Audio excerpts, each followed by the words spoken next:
So in chapter 4, we take a different approach to linear programming, and now we're going to use an algebraic approach versus a graphing approach. So to start off with the background, and this is one of the few times where we really need some background, we're going to go back to the linear programming with the graphical approach, and this is the problem that we did regarding the dining room table and the chairs. And it's listed on the handout, but this is where we're maximizing, and they were giving us the number of board feet that we had available and the number of labor hours available. We had a profit equation that we were trying to maximize. In section 4.1, we introduced something called the simplex method. We're going to deal with specifically maximization problems. The next section does minimization, which we do not do in this class, but the theory would be the same. So we had this solution, and if you remember, we had these feasible regions. And this was the feasible region for that dining table and chairs problem. So the graphical background for the simplex method basically is, from theorem 1, clear back in section 3.3, we know that the maximum profit must occur at one of the vertices of that feasible set. So what we do is we start at the origin and we look at the profit at the origin. Well, if the profit function is P equals 45x plus 30y, and you're plugging in 0 tables and 0 chairs, then your profit's going to be 0. What we then are going to do is follow along that feasible region to the other corners to figure out what they are.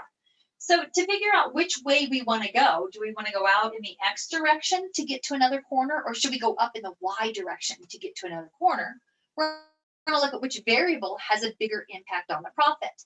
To determine that, we'll notice that each table is multiplied by $45 in profit, while each chair is multiplied by $20 in profit. That should be a 20, sorry. Well, the tables at a larger profit have a bigger impact. So that's telling us we should take a look at the x-axis in order to figure out where we're going to go. So once we've determined that, how do we determine how far we can travel in the x direction? We move along the x-axis until we run into that first line related to one of the constraints. So remember that these are inequalities that are constraints. And this first x-intercept is what's binding us by our feasible region. While we're working through the simplex method, we won't have that graph to help us. We need to determine how to find the points on the x-axis that relate to those constraints. To get to those x-intercepts, we're looking at the inequalities and finding their x-intercepts.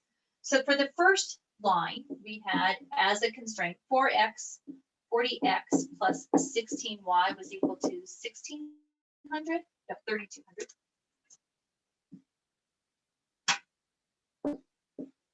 And to get the x-intercept, you would take the 3200 and divide it by the 40, and that would give us the 80, which is this point sitting right here. For the other line, which is the 3x plus 4y is equal to 520, we would take the 520 divided by the coefficient on x, which is 3, and that gives us 173.3. And graphically, that's this other x-intercept that's not part of our vertices on our feasible set. So we know to pick the smaller one is the key here. Notice that the x-intercept calculations end up as a division problem. We divided the constant by the coefficient. The first line related to a constraint that we encounter is the smallest x-intercept, which is this 80. So even without the graph, we know it has to be the smaller x-intercept. For each constraint, we divide the constant term by the coefficient, and the smallest of these is the ratio that we know stays within that feasible set. So instead of having to do this process for every single one of our vertices, we come up with a matrix approach instead. To do this, we're going to introduce the idea of a slack variable.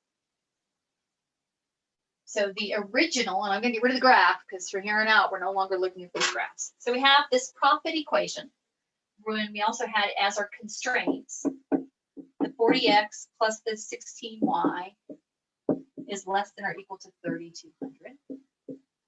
We have 3x plus 4y is less than or equal to 520.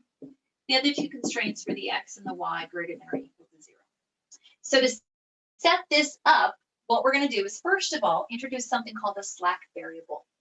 So for us, the slack variables we use are a u and a v.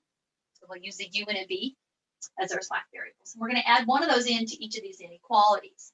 So we're going to add this inequality as a 40x plus the 16y. And then I'm going to add in a u and set it equal to the 3200. So what we're doing is we're letting u take up the space between what's on the left and that 3200, and that switches us from the inequality statement to an equal sign. So it takes up whatever slack is left over in that inequality. We'll do the same thing with the second constraint.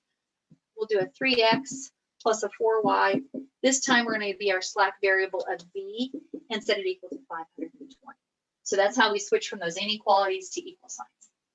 The other thing we need to do is we need to transform our profit equation so that we can put it into that matrix. So the objective function needs to be set equal to 0. So this is our next step. So we're going to set the objective equal to 0, but we do want to keep our profit positive. You don't want a negative profit.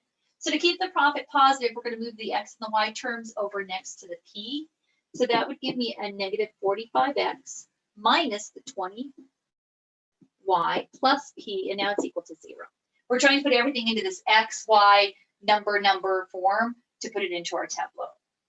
So we've now transformed our objective function and our constraints into the format we need them in. And now we're going to put them into something called a tableau.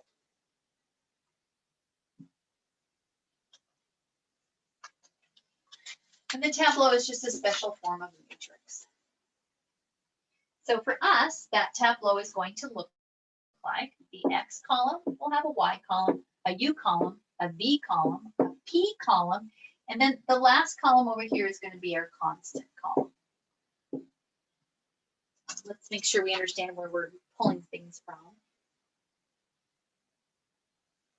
So we're going to go from these equations into this matrix that we call a tableau.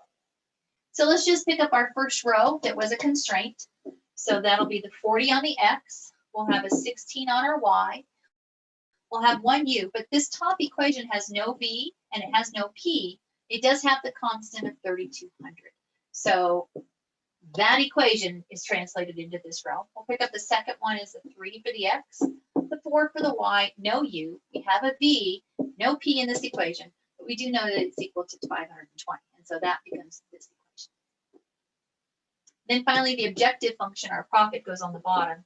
So negative 45 on the x, negative 20 on the y, no u, no v. It does have the p for profit of 1, but it's equal to 0. So we've now gone from the objective function, which is in the bottom row, your two constraints, which make up the top two rows, introducing the slack variables, and there's our tableau.